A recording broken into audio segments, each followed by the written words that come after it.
नमस्कार, आप देख रहे हैं खबर 12। मैं हूं आपके साथ उन्नति भटनागर। बुलेटिन का आगाज बड़ी खबर के साथ लखनऊ से, जहां दूसरे विभागों की सड़कों पर अपना बजट खर्च नहीं करेगा पीडब्ल्यूडी। धन मिलने पर सिर्फ कार्यदायी संस्था के तौर पर काम करेगा। इस मुद्दे पर बनी सहमति, जल्द ही औपचारिक आदेश जारी किया जाएगा। पीडब्ल्यूडी के अधीन प्रदेश में 2.70 लाख किलोमीटर से ज्यादा सड़कें हैं। तो ये बड़ी खबर आपको बता रहे हैं। पीडब्ल्यूडी के अधीन प्रदेश में 2.70 लाख किलोमीटर से ज्यादा सड़कें हैं और इसी के साथ दूसरे विभागों की सड़कों पर अपना बजट खर्च नहीं करेगा पीडब्ल्यूडी विभाग। साथ ही साथ धन मिलने पर सिर्फ कार्यदायी संस्था के तौर पर ही काम करेगा। तो अपना बजट खर्च नहीं करेगा दूसरे विभागों की सड़कों पर पीडब्ल्यूडी विभाग। ये बड़ा फैसला लिया गया है। जहां धन अगर मिलता है तो सिर्फ कार्यदायी संस्था के तौर पर ही काम करेगा और इस मुद्दे पर सहमति बन गई है। जल्द ही इसी के चलते औपचारिक आदेश भी जारी कर दिया जाएगा। पीडब्ल्यूडी के अधीन प्रदेश में 2.70 लाख किलोमीटर से ज्यादा सड़कें हैं, तो इन्हीं पर पैसा खर्च किया जाएगा, इन्हीं पर काम भी किया जाएगा। अन्य विभागों के अंतर्गत आने वाली सड़कों पर पीडब्ल्यूडी विभाग खर्चा नहीं करेगा। अपडेट लेते हैं, हमारे संवाददाता नीलेश चौहान हमारे साथ जुड़ गए हैं। नीलेश, क्या जानकारी? देखिए, इस बड़े बदलाव पर सहमति बन गई है कि पीडब्ल्यूडी विभाग जो है दूसरे विभागों के अंतर्गत आने वाली सड़कों पर ना ही काम करेगा, ना ही खर्च करेगा। अब इसको लेकर क्या आदेश जारी किए जाएंगे और कब तक? देखिए, बिल्कुल आपको बता दूं कि उत्तर प्रदेश की अगर हम बात करें तो 2,70,000 किलोमीटर से ज्यादा पीडब्ल्यूडी के अधीन सड़कें आती हैं। ऐसे में एक बड़े पैमाने पर काम कराने की जिम्मेदारी पीडब्ल्यूडी के पास होती है। उसके अलावा अगर हम बात करें आवास विकास या फिर नगर निगम के अधीन जो सड़कें आती हैं, उसका भी काम समय समय पर पीडब्ल्यूडी अपने बजट के अंतर्गत कराता आया है। लेकिन अब वो बदलाव किया जा रहा है कि पीडब्ल्यूडी उत्तर प्रदेश के अंदर दूसरे विभागों के अधीन आने वाली सड़कों पर काम कराएगा, लेकिन काम एक कार्यदायी संस्था के रूप में कराएगा, अपना बजट खर्च नहीं करेगा।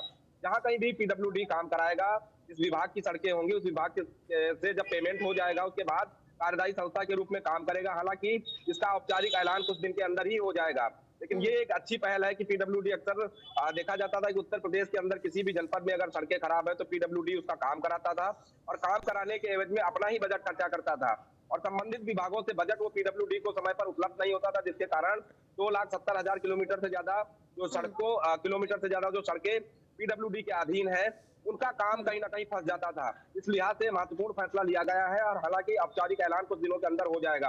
अब देखना होगा कि जो दूसरे विभागों के अधीन आती हैं, चाहे वो ग्रामीण अंचल की सड़कें हो, शहरी अंचल की सड़कें हो। शहरी की अगर हम बात करें तो कुछ सड़कें जो है नगर निगम के अधीन आती हैं, कुछ सड़कें आवास विकास के अधीन आती हैं, तो कुछ सड़कें दूसरे विभागों के अधीन आती हैं। ऐसे में उन सड़कों को दुरुस्त करने की जिम्मेदारी अब उन विभागों की हो जाएगी। अगर उनके पास कर्मचारी नहीं है और उपकरण नहीं है तो ऐसी परिस्थितियों में वो काम जो है पीडब्ल्यूडी को दे सकते हैं, लेकिन कार्यदायी संस्था के रूप में ही पीडब्ल्यूडी उन सड़कों का जो है मरम्मत कराएगा, निर्माण कराएगा। तो ऐसे में बड़ा फैसला पीडब्ल्यूडी के द्वारा लिया जा चुका है और इसका ऐलान कुछ ही दिनों के अंदर किया जाएगा। इससे कहीं ना कहीं चाहे वो पीडब्ल्यूडी विभाग हो, आवास विकास हो, नगर निगम हो या फिर ग्रामीण अंचल की जुड़ी हुई सड़कें हो, उनको दुरुस्त करने में जो है बेहतर भूमिका अदा करता हुआ पीडब्ल्यूडी नजर आएगा। क्योंकि जब पीडब्ल्यूडी अपना बजट नहीं खर्चा करेगा और एक कार्यदायी संस्था के अधीन होकर ये काम करेगा तो कहीं ना कहीं उन सड़कों को बेहतर बनाया जाएगा, गुणवत्तापूर्ण वो सड़कें होंगी ताकि उत्तर प्रदेश की जनता को बेहतर सड़कें मुहैया कराई जा सके। जैसे कि समय समय पर मुख्यमंत्री योगी आदित्यनाथ खुद कहते आए हैं कि उत्तर प्रदेश की सड़कों को गड्ढा मुक्त किया जाए। अगर गड्ढा मुक्त सड़कें होंगी पूरे उत्तर प्रदेश की तो कहीं ना कहीं पीडब्ल्यूडी उसमें महत्वपूर्ण भूमिका अदा करेगा। बिल्कुल, तो देखिए, कहीं ना कहीं जो कार्य होंगे, जिस तरीके से पीडब्ल्यूडी विभाग पर उंगलियां उठ रही थी कार्यों को लेकर भी, और इसको लेकर मंत्री सख्त भी नजर आ रहे थे, और उसके बाद अब जो ये फैसला लिया गया है, कहीं ना कहीं पीडब्ल्यूडी के अंतर्गत जो सड़कें आएंगी उनका काम बेहतर हो पाएगा और साथ ही साथ ये डिफ्रेंशिएट हो पाएगा कि कौन से विभाग के अंतर्गत कौन सी सड़कें आती हैं और जिम्मा कहीं ना कहीं वो फ्रंट फुट पर आकर ले पाएंगे। देखिए, बिल्कुल हाल फिलहाल में अगर हम उत्तर प्रदेश के अलग अलग जिलों की बात करें, चाहे हम पीलीभीत की बात कर लें, देवरिया की बात कर लें, लखीमपुर की बात कर लें, वहां से तमाम ऐसे वीडियो वायरल हुए जहां नई सड़कें बनाई गई हैं। लेकिन उन सड़कों का जब वीडियो वायरल हुआ तो कहीं ना कहीं पीडब्ल्यूडी का नाम जोड़ा गया कि पीडब्ल्यूडी के द्वारा इस तरीके से बिना गुणवत्ता वाली सड़कें जिनको हाथ से उखाड़ कर लोग फेंक रहे हैं, ऐसे वीडियो वायरल हुए। पीडब्ल्यूडी विभाग का नाम उसमें खराब हुआ, जिसके बाद पीडब्ल्यूडी जो मिनिस्टर है जितिन प्रसाद, उन्होंने एक बैठक की पीडब्ल्यूडी के अधिकारियों के साथ की। उत्तर प्रदेश में 2,70,000 किलोमीटर से ज्यादा जो पीडब्ल्यूडी के अधीन सड़कें हैं उसका मरम्मत और रखरखाव का काम पीडब्ल्यूडी विभाग करेगा। उसके अलावा जो ग्रामीण अंचल की सड़कें हैं जो दूसरे विभागों के अधीन आती हैं, अगर उनमें भी पीडब्ल्यूडी का नाम जोड़ा जा रहा है, इससे विभाग की छवि धूमिल हो रही है। इस लिहाज से उन्होंने ये महत्वपूर्ण फैसला लेने की लिए जो है एक बैठक की। उस बैठक में निर्णय लिए गए कि उत्तर प्रदेश के जो दूसरे विभागों के अधीन आने वाली सड़कें हैं, पीडब्ल्यूडी मात्र एक कार्यदायी संस्था के रूप में उसमें काम करेगा और अपना बजट बिल्कुल भी खर्च नहीं करेगा, क्योंकि 2,70,000 किलोमीटर अपने आप में एक बड़ा आंकड़ा हो जाता है कि उनको समय समय पर उनका रखरखाव करना है। बारिश के बाद जब गड्ढे हो जाते हैं सड़कों में तो उन गड्ढों को भरना है। तो ऐसे इस परिस्थितियों में पीडब्ल्यूडी के पास जो अपना बजट होता है वो उन्हीं सड़कों के लिए कारगर हो सकता है, क्योंकि बजट इतना ज्यादा उन सड़कों के लिए पीडब्ल्यूडी विभाग के पास होता है कि उन्हीं सड़कों को मरम्मत करा सकते हैं, उन्हीं सड़कों का वो निर्माण करा सकते हैं। लेकिन बावजूद इसके उत्तर प्रदेश के 75 जनपदों की हम बात कर ले तो हर जनपद में अलग अलग विभागों के अधीन सड़कें आती हैं। उन सड़कों को अगर पीडब्ल्यूडी अपने बजट से बनाएगा तो जो पीडब्ल्यूडी के अधीन सड़कें आती हैं जो उनको निर्माण कैसे कराया जाएगा, उनका मरम्मत कैसे कराया जाएगा, उन तमाम चीजों को देखते हुए ये महत्वपूर्ण औपचारिक ऐलान कुछ दिन को अंदर हो जाएगा, जिसके बाद उत्तर प्रदेश की जो सड़कें हैं उनको बेहतर बनाया जाएगा, बेहतर कनेक्टिविटी उत्तर प्रदेश की जनता को दी जा सके। इस लिहाज से ये महत्वपूर्ण फैसला साबित हो सकता है। बिल्कुल, और देखिए इसी के लिए ये बड़ा बदलाव किया भी जा रहा है। आदेश किस तरीके से जारी होते हैं और उसके आधार पर जो दूसरे विभाग है वो भी किस तरीके से अपना काम निभाते हैं ये देखना होगा। लेकिन जिस तरीके से आपने जिक्र किया कि कार्यदायी संस्था के रूप में काम किया जाएगा, उसका क्या दायरा रहेगा नीलेश? देखिए, कार्यदायी संस्था का अपना एक क्राइटेरिया होता है कि अगर पीडब्ल्यूडी विभाग को कोई दूसरा विभाग अपनी सड़क की मरम्मत की जिम्मेदारी देता है या फिर पैचिंग करने की जिम्मेदारी देता है, तो ऐसे में पीडब्ल्यूडी विभाग उस विभाग से बजट लेगा, जो बजट उस सड़क में इस्तेमाल किया जाएगा ताकि उस सड़क को बेहतर बनाया जा सके। अगर गड्ढे हैं तो गड्ढा मुक्त सड़क बनाई जाए, अगर सड़क नहीं है तो उसको नए सिरे से उसका निर्माण कराया जाए। तो कहीं ना कहीं उन तमाम चीजों को अगर हम देखें तो पीडब्ल्यूडी महज एक कार्यदायी संस्था के रूप में काम करेगा। इससे पहले क्या होता था कि पीडब्ल्यूडी विभाग अगर कोई सड़क खराब है, उनके पास कोई मंत्री की तरफ से लेटर जारी होता है या फिर किसी विभाग की तरफ से उनसे कहा जाता है कि वो उनकी सड़क का निर्माण करा दे, उस पर खर्च होने वाला जो बजट है वो पीडब्ल्यूडी विभाग अपने विभाग से लगा दे। तो ऐसी परिस्थितियों में पीडब्ल्यूडी विभाग जो है कई बार उत्तर प्रदेश के अलग अलग जनपदों में कई किलोमीटर लंबी सड़कें निर्माण करता था। लेकिन अब वो परिस्थितियां बदल रही है, क्योंकि जिस तरीके से ये निर्णय लिए जा रहे हैं कि उत्तर प्रदेश की जो अलग अलग सड़कें हैं दूसरे विभागों के अधीन आ रही हैं, उनको जो है मरम्मत करा सकता है पीडब्ल्यूडी विभाग, क्योंकि पीडब्ल्यूडी पास अपना जो है मैन पावर है, अपनी मशीनें हैं, अपने अच्छे किस्म के इंजीनियर हैं, अच्छे जो उनके रोड बनाने वाले उपकरण है वो है। तो ऐसी स्थिति में वो सिर्फ कार्यदायी संस्था के रूप में काम करेगा, यानी कि दूसरे विभाग से पैसा लेकर वो महज एक काम करने वाला जैसे व्यक्ति होता है उस तरीके से पीडब्ल्यूडी विभाग काम करेगा, ना कि अपने अधीन आने वाली सड़कों को वो अपने ही बजट से बनाए। तो इस तरीके का पूरा निर्णय लिया गया। औपचारिक ऐलान कुछ दिनों के अंदर हो जाएगा। जब औपचारिक ऐलान हो जाएगा तो कहीं ना कहीं उत्तर प्रदेश की उन तमाम जनपदों की सड़कों को बेहतर बनाया जा सकता है जो अभी भी जिनमें गड्ढे हैं या फिर खराब गुणवत्ता के द्वारा सड़कें बनाई गई हैं, जो प्राइवेट ठेकेदार बनाया करते थे, उसमें जो है डामर की मात्रा कम होती थी, गिट्टियां थर्ड क्वालिटी की होती थी। उन तमाम चीजों को जांच परख के ही पीडब्ल्यूडी विभाग उत्तर प्रदेश के अलग अलग जनपदों में सड़कों का मरम्मत कार्य और निर्माण कार्य कराएगा। बिल्कुल, देखिए इस बदलाव से जनता का कितना फायदा होता है, कितनी बेहतर सड़कें उनको मिल पाती हैं, देखना होगा। बहुत शुक्रिया नीलेश आपका महत्वपूर्ण अपडेट के लिए। बढ़ते आगे, जहां डिप्टी सीएम केशव प्रसाद मौर्य ने ट्वीट किया है, व्यापारी बीजेपी परिवार के सम्मानित सदस्य, राज्य और केंद्र में सरकार बनाने में व्यापारियों का योगदान है। कोई अधिकारी या कर्मचारी व्यापारियों को परेशान ना करे। व्यापारियों को अनावश्यक परेशान करने पर दंडित किया जाएगा। विपक्षी राजनीति ना करे, जब तक थे सरकार में गुंडों के सरदार थे। तो देखिए किस तरीके से डिप्टी सीएम केशव प्रसाद मौर्य ने व्यापारियों का जिक्र करते हुए अहम भूमिका को रखा है कि क्या अहम भूमिका व्यापारियों की रही है सरकार के प्रदेश की उन्नति में, इसका उन्होंने जिक्र किया है। साथ ही विपक्षी से कहा है कि राजनीति ना करे और ये तंज भी कसा है कि जब तक वो थे सरकार में गुंडों के सरदार थे। तो डिप्टी सीएम केशव प्रसाद मौर्य का ये ट्वीट, जिस तरीके से जीएसटी की टीम छापेमारी कर रही है, इसको लेकर कहीं ना कहीं व्यापारियों में नाराजगी है और इसी नाराजगी को लेते हुए विपक्ष लगातार सरकार को घेरने का प्रयास कर रहा है। इस मौके पर डिप्टी सीएम केशव प्रसाद मौर्य ने किस तरीके से देखिए विपक्ष को जवाब दिया है इस ट्वीट के जरिए। सीधा अपडेट लेते हैं, हमारे संवाददाता मनीष मिश्रा हमारे साथ जुड़ गए हैं। मनीष, क्या जानकारी, देखिए किस तरीके से ट्वीट के जरिए जवाब दिया है डिप्टी सीएम केशव प्रसाद मौर्य ने। व्यापारियों की कितनी अहम भूमिका रही है, प्रदेश आज विकास कर रहा है, उत्तम प्रदेश बन रहा है, इसमें भी कहीं ना कहीं अहम भूमिका उन्होंने बताई है। विपक्ष को लगातार वो कहीं ना कहीं सरकार को घेरने का प्रयास कर रहा है। क्या ये जवाब मिलने के बाद कोई प्रतिक्रिया मिली है विपक्ष की तरफ से? बहुत हाल फिलहाल का ट्वीट है और एक ट्वीट से उन्होंने दो निशाने साधे, जहां एक तरफ भारतीय जनता पार्टी ने व्यापारियों को लेकर, जिस तरीके से जीएसटी को लेकर व्यापारी लामबंद थे और विरोध प्रदर्शन कर रहे थे और उसके बाद 72 घंटे की रोक लगाई गई थी। हालांकि व्यापारियों की तरफ प्रतिक्रिया भी पूरी रोक लगी चाहिए। अगर आपको कोई शिकायत आती है, हमारे प्रतिनिधिमंडल है, हमारे संगठन है, आप संगठन में शिकायत करिए, हम उसके खिलाफ कार्रवाई करेंगे। पर सरकार की प्रतिक्रिया आई थी कि 72 घंटे और ऐसे किसी भी द्वेष भावना से ये होनी चाहिए। उसके बाद आज केशव प्रसाद मौर्य ने ट्वीट किया है कि बतौर, क्योंकि आप ध्यान कर सकते हैं जब भारतीय जनता पार्टी यहाँ से उत्तर प्रदेश का आगाज किया था तो कमान भारतीय जनता पार्टी की प्रदेश की कमान केशव प्रसाद मौर्य की थी। तो कहीं ना कहीं वो संगठन भी जानते हैं किस तरीके से व्यापारियों ने बढ़ चढ़ के हिस्सा लिया था, सरकार में किस तरीके से लिया गया था, और इसलिए उन्होंने संभावित जो बताया कि सरकार और संगठन के लिए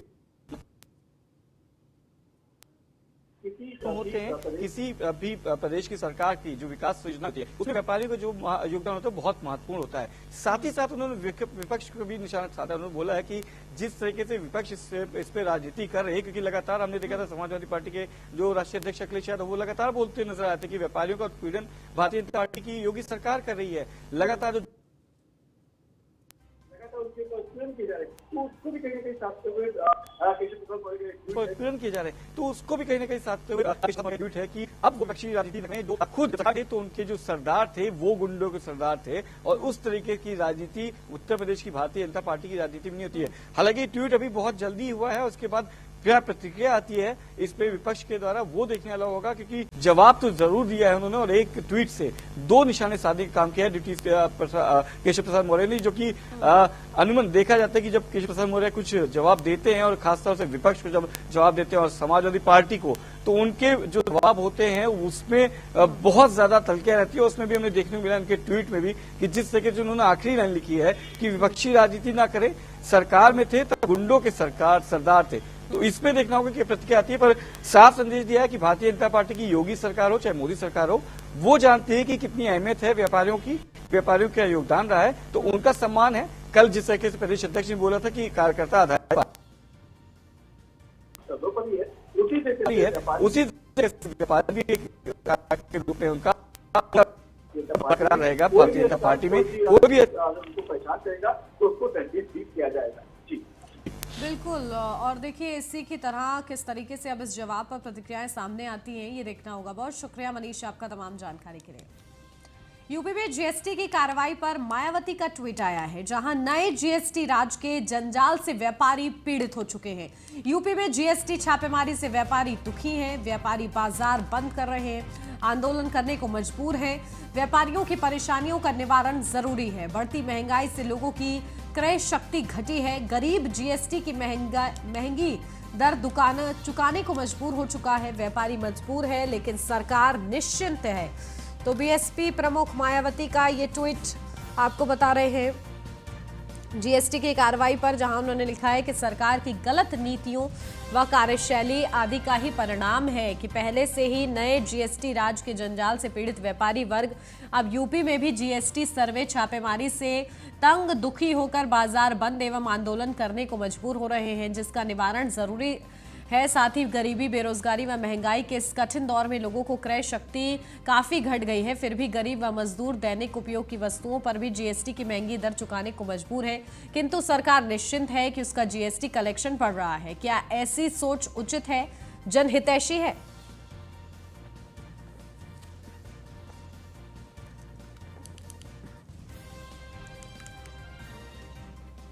अमेठी से अब खबर, जहां आज कांग्रेस की प्रदेश स्तरीय भारत जोड़ो यात्रा पूर्व मंत्री अजय राय के अगुवानी में अमेठी पहुंची है यात्रा, जहां एमएलसी दीपक सिंह सहित कई नेता इसमें शामिल होंगे।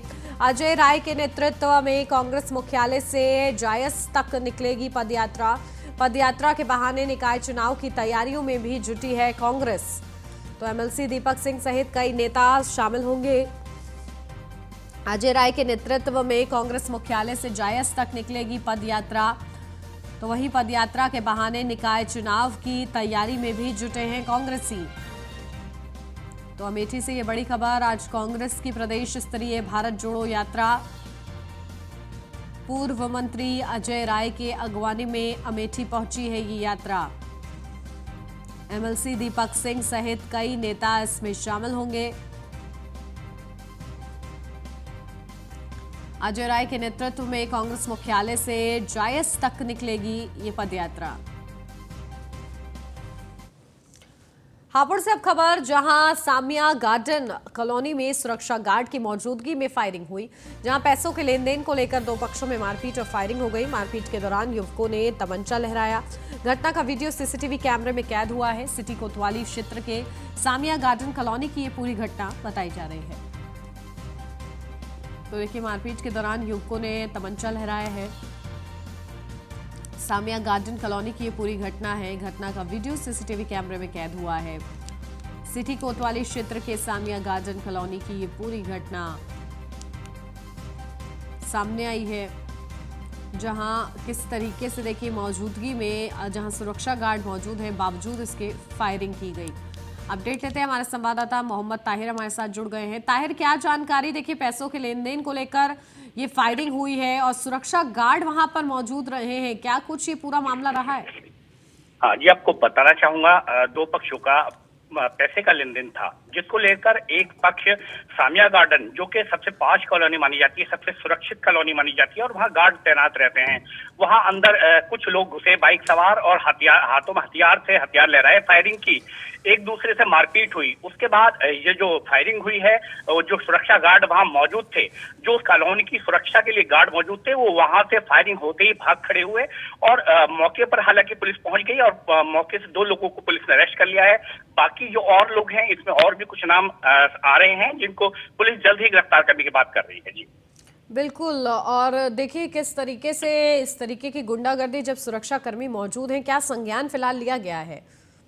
हाँ जी, आपको बताना चाहूंगा, पुलिस वहां मौके पर पहुंची, 2 लोगों को हिरासत में लिया, 307 जैसी गंभीर धाराओं में मुकदमा दर्ज कर लिया गया है और जो इसमें और फरार आरोपी हैं उनको भी तलाश पुलिस कर रही है और इस मामले में पुलिस सख्त से सख्त कार्रवाई की बात कर रही है। जी चलिए, बहुत शुक्रिया आपका तमाम जानकारी के लिए ताहिर।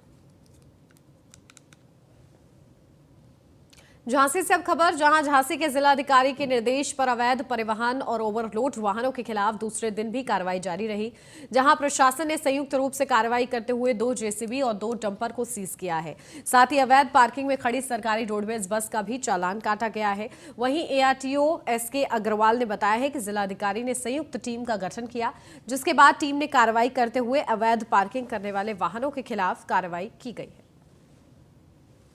आज हमारे जिलाधिकारी महोदय के निर्देशन में एक संयुक्त टीम का गठन किया गया है तहसील मऊरानीपुर के लिए, जिसमें एसडीएम साहब हैं, सीओ साहब हैं, मैं एआरटीओ, खनिज विभाग और पुलिस विभाग। इसमें ये जो अवैध परिवहन है, अवैध जिस तरीके की जो भी गतिविधियां हो रही हैं, उसके लिए डीएम साहब ने हम लोगों को निर्देश दिया है।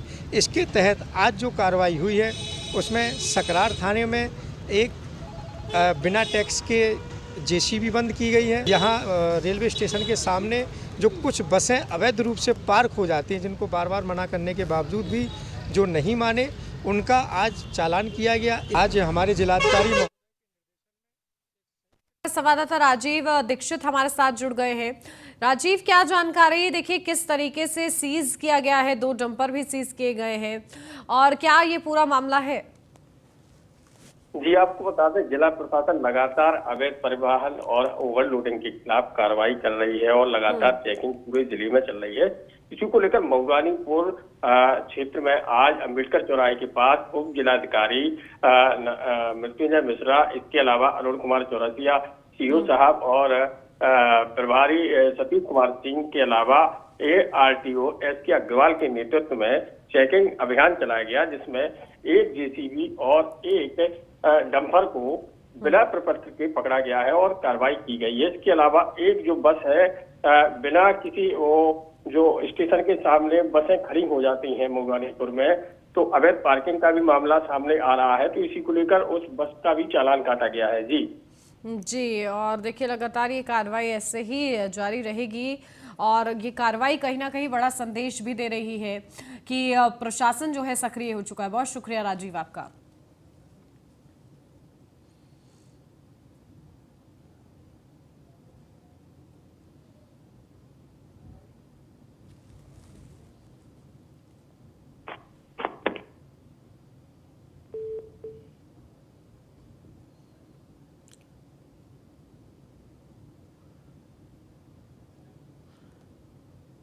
झांसी से अब खबर, जहां झांसी में किसानों से हो रही अवैध वसूली की शिकायत पर उपजिलाधिकारी ने बड़ी कार्रवाई की है।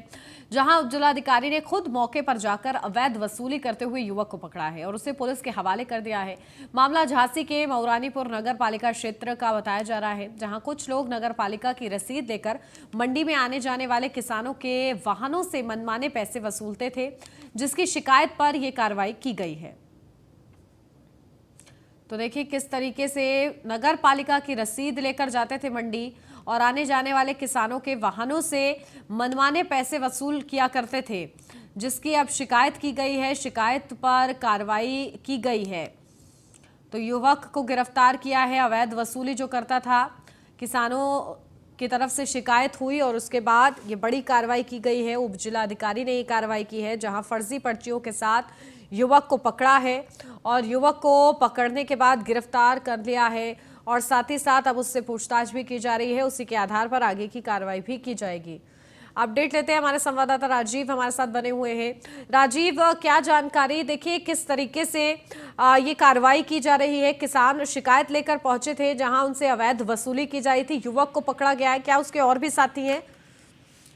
जी, आपको बता दें ये लंबे अरसे से होता आ रहा है और काफी शिकायतें इसकी पहले भी की गई हैं और इसको लेकर आज स्वयं एसडीएम मऊरानीपुर ने मोर्चा संभाला और जिसके बाद उन्होंने एक सूचना पर वो पहुंचे हैं। वो एक जो व्यक्ति है वो फर्जी नगर पालिका की जो है पर्ची लेकर और अवैध पार्किंग के नाम पर पैसे ले रहा था, उसको पकड़ा गया है और जो भी धाराएं हैं उन संबंधित धाराओं के साथ कार्रवाई की गई है। जी बिल्कुल, नगर पालिका की पर्चियां इनको कैसे मिल जाती थी, इसकी भी जांच हो रही है क्या?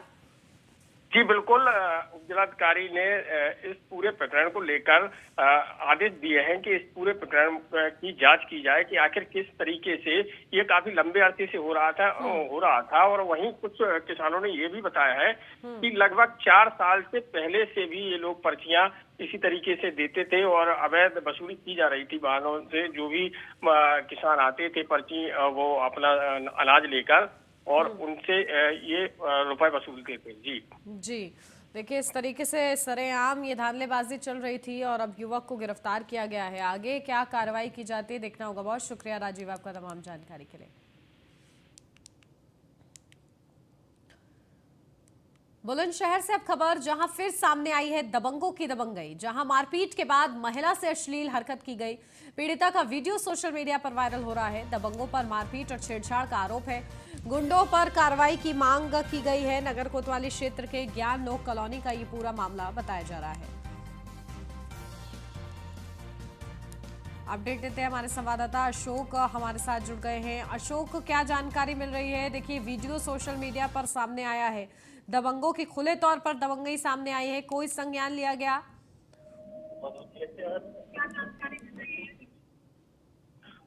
मैं आपको बता दूं, बुलंदशहर का कोतवाली नगर का ये वीडियो बताया जा रहा है, जहां एक गाजियाबाद की महिला अपने परिवार के साथ में मौसी की लड़की के यहाँ पर गोद भराई में पहुंची थी। तभी कुछ दबंग युवकों ने महिला के साथ मारपीट करी है, उसके साथ अश्लील हरकत करने का आरोप महिला ने लगाया है। इतना ही नहीं, महिला जब थाना पहुंचती है तो उसकी कोई सुनवाई नहीं होती है, पर महिला ने एक वीडियो वायरल करा है।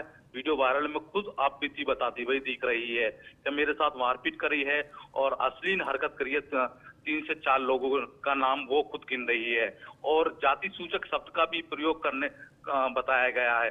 अब वायरल वीडियो होने के बाद में पुलिस महकमे में हड़कंप मच गया है। अब देखना होगा कि वायरल वीडियो में खुद पुलिस से गुहार लगा रही है महिला, जब उत्तर प्रदेश सरकार लगातार महिला को लेकर लाख वादे कर रही है और लगातार एंटी रोमियो चलाया जा रहा है। महिला अपराध को लगातार कप्तान बुलंदशहर के लगातार अपराध कप्तान थाना प्रभारी को निर्देश दे रहे हैं महिला अपराध को जन सुनवाई हो।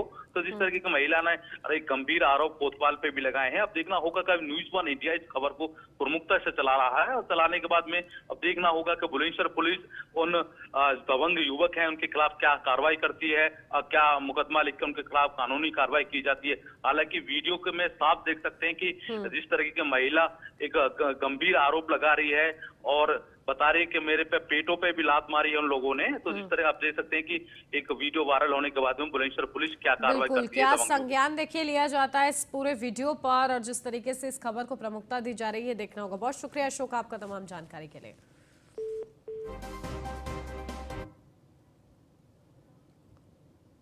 और इसी के साथ इस बुलेटिन में मेरे साथ फिलहाल बस इतना ही। खबरों का सिलसिला आगे भी जारी है, आप बने रहिए न्यूज़ 1 इंडिया।